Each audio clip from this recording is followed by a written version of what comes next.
আসসালামু আলাইকুম, স্বাগতম আপনাদের এক্সপ্লোর এভরিথিং চ্যানেলে। আপনারা থাম্বনেল দেখেই বুঝতে পারছেন আজকে আমরা হালকা করে রিভিউ করব DJI Mini 3 Pro ড্রোনটাকে। এই হলো কাঙ্ক্ষিত সেই ড্রোন DJI Mini 3 Pro। এটার ওজন মাত্র 249 গ্রাম। DJI কোম্পানি ক্লেম করে এটা 12 কিলোমিটার পর্যন্ত দূরে যেতে পারে, কিন্তু আমি কখনো 12 কিলোমিটার পাইনি। আমি 2-3 কিলোমিটার পাইছি ভালো মতো। তারপরে এটা নিজেই ডিসকানেক্ট হয়ে যায়। এর থেকে বেশি দূরে না পাঠানোই বেশি ভালো। এর থেকে দূরে পাঠাইলে অনেক সময় আপনার ডিসকানেক্ট হয়ে কোথাও ক্রাশ করতে পারে, এতে আপনার ক্ষতি হবে। জিনিসটা দেখতে ছোট হলেও এটার দাম কিন্তু অনেক বেশি। এটা ড্রোনটার রিমোট, এটাকে বলে DJI RC রিমোট। আপনি স্ট্যান্ডার্ড প্যাকের সাথে DJI RC রিমোট বা DJI N1 রিমোট যে কোনো একটা নিতে পারেন, কিন্তু আমি DJI RC রিমোট নিছি। এটার সাথে সুন্দর একটা ডিসপ্লে আছে, দেখেন। সুন্দর এই ডিসপ্লেটার জন্য আমাদের এক্সট্রা কোনো মোবাইল ব্যবহার করতে হয় না। আমরা এই রিমোটটা দিয়েই সুন্দর মতো কন্ট্রোল করতে পারি। এবং আপনাদের বলে রাখা ভালো, DJI N1 রিমোটের থেকে DJI RC রিমোটের রেঞ্জ একটু বেশি। যাই হোক, আগে আপনাদের বলেছি আজকে হালকা করে রিভিউ করব।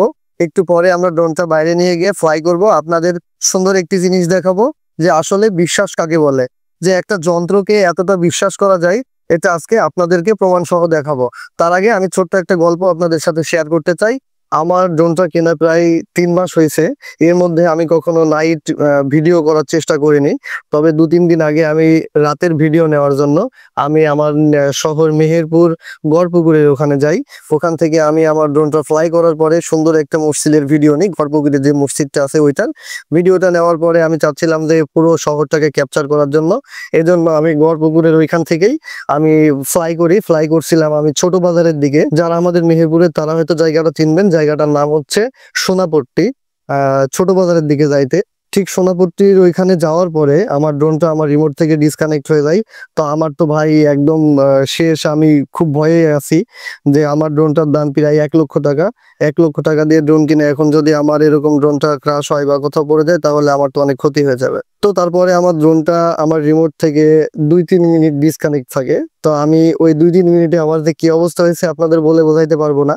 তো 2-3 মিনিট পরে আমি দেখতেছি আমার রিমোটে আমার ড্রোনটা একাই কানেক্ট হয়েছে। তখন আমি ভাবছি যে আসলে বাংলাদেশে তো ড্রোন অনেক আছে, দেশের বাইরেও প্রচুর ড্রোন আছে, কিন্তু DJI এর ড্রোনের এত দাম কেন?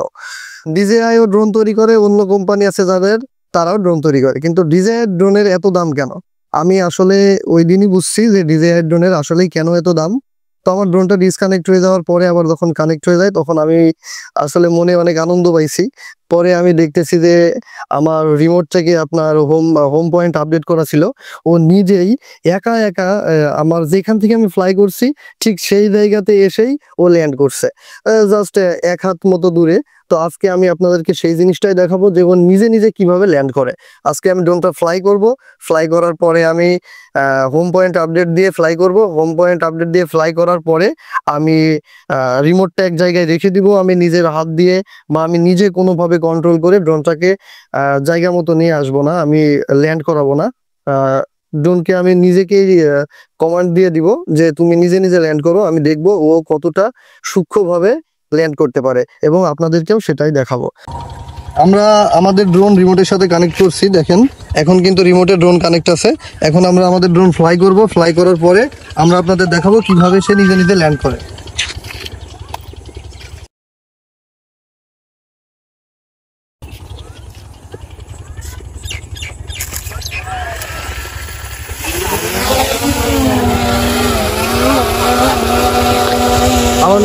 আমাদের ড্রোন কিন্তু অলরেডি হোম পয়েন্ট আপডেট নিছে। দেখা যাক এখন আমরা উপরে তুলে কিভাবে ও নিজে নিজেই নিচে আসতে পারে।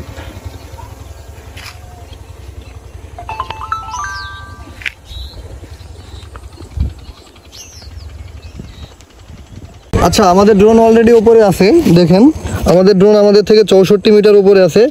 এখন যদি আরও দূরে চলে যায় আমাদের ড্রোন, কোনো কারণে আপনারা কন্ট্রোল হারিয়ে ফেলেন, তখন আপনার রিমোটের থেকে ডিসকানেক্ট হয়ে গেলে আপনারা কি করবেন? যদি আপনাদের রিমোট থেকে ড্রোন ডিসকানেক্ট হয়ে যায়, এই যে এইচ লেখা যে বাটনটা আছে, এটা একবার প্রেস করে আরেকবার প্রেস করে ধরে থাকবেন। যদি এটা নাও করতে পারেন, আপনাদের ড্রোন একাই আপনার রিটার্ন টু হোম নিয়ে আপনার হোম পয়েন্টে ল্যান্ড করবে। আচ্ছা, এখন আমরা আমাদের ড্রোনটা রিটার্ন টু হোমে দিয়ে রিমোটটা এক জায়গায় রেখে দিব, দেখবো আমাদের ড্রোনটা আসলেই একা একা নিচে আসতে পারে কিনা। আমাদের drone already return to home নিয়েছে, এখন ল্যান্ড করবে। আমরা আমাদের রিমোটটা এক জায়গায় রেখে দিচ্ছি, আপনারা দেখেন আমি রিমোটটা এখানে রেখে দিচ্ছি। এই যে আমি কিন্তু রিমোট রেখে দিছি, এখন দেখেন আমাদের ড্রোন কিভাবে একা একা চলে আসে।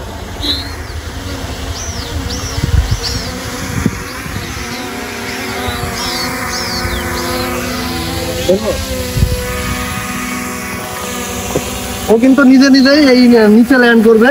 ওর নিচে যদি কিছু না থাকে, কোনো অন্য কোনো বস্তু না থাকে, এমনি খালি থাকে, তাহলে নিজেই ল্যান্ড করবে অনেক সুন্দর করে। দেখেন